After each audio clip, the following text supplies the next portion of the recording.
ತಗೊಂಬಗ ರಾಗಿ ಅಂಗಡಿಲಿ ರಾಗಿ ಕೊಟ್ಟಿದೀನಿ, ಹೋಗ್ ಬೀಸ್ಕೊಂಬ. ತಗೋಪಿ ನೀನ್ ಹಸಿಟ್ಟು. ನಮ್ಮಪ್ಪ ರಾಗಿ ಕೊಟ್ಟಿದ್ದು, ನೀವ್ಯಾಕ್ ನಂಗೆ ಹಸಿಟ್ ಕೊಡ್ತಿದ್ದೀರಾ? ರಾಗಿ ಕೊಡಿ. ಮುಚ್ಕೊಂಡು 25 ರೂಪಾಯಿ ಕೊಟ್ಬಿಟ್ಟು ನೀನ್ ಹಸಿಟ್ ತಗೊಂಡಾಗ. ಇಲ್ಲ ಇಲ್ಲ ಇಲ್ಲ, ನೀವೆಲ್ಲ ಕದಿತೀರಾ. ನಂದು 10 ಕೆಜಿ ರಾಗಿ ತೂಕ ಹಾಕಿ. ಬಾರ ಬೇವರ್ ಸೈಡ್ ತೂಕ ಮಾಡೇ ಬಿಡೋಣ. 9 ಕೆಜಿ 800 ಗ್ರಾಮ್ 200 ಗ್ರಾಮ್ ಕದ್ಬಿಟ್ಟಿದ್ದೀರಾ. 200 ಗ್ರಾಮ್ ಬೇಕಾ? ನೋಡೋ, ಇಷ್ಟೆಲ್ಲ ಆರುತ್ತೆ, ಇಷ್ಟೆಲ್ಲ ಉದುರೋಗುತ್ತೆ, ಅವೆಲ್ಲ ಎಲ್ಲೋಗುತ್ತೆ. ಇದನ್ನ ಅದನ್ನೆಲ್ಲ ಕೊಡ್ತೀನಿ, ತಿಂತ್ಯಾ? ನಾವ್ ತಿಂತೀವಿ. ಇವ್ ನಕ್ಕನ್ ಎಲ್ಲ ಆದ್ಲು. ಇವಾಗನ್ನು ಅಂತ ಅಲ್ಲೋಡ ಅವ್ನ್ ಚಪ್ಲಿ ಹೆಂಗೈತೆ. ಬಡೂರ್ ಬೇವರ್ಸಿ ಬಿಕಾರಿ.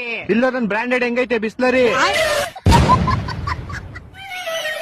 ಮಚ್ಚ, ಆ ಒಂದ್ ಇಟ್ಕೆ ಎಷ್ಟಕ್ ಹೋಗ್ಬೋದು? ಅದೇ ಒಂದು 8-9 ರೂಪಾಯಿ. ಏಕೆ ನೀನ ತಗೊಂಬೇಕಂತ ಇದ್ಯಾ? ಇವನೆಲ್ಲೋದ?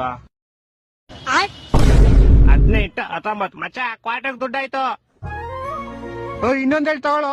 ಯಾಕೆ? ಸೈಡ್ಸ್ ಸ್ವಲ್ಪ ಬೇಕಲ್ಲ. ಕರೆಕ್ಟ್ ಮಚ್ಚ. ಮಿಸ್ಟೇಕೆ ಇಲ್ಲ, ಬ್ರ್ಯಾಂಡಿನ ಮಿಸ್ಟೇಕು. ಮಂದಿ ನಮಗೆ ಸುಮ್ನೆ ಬೈತಾರೆ.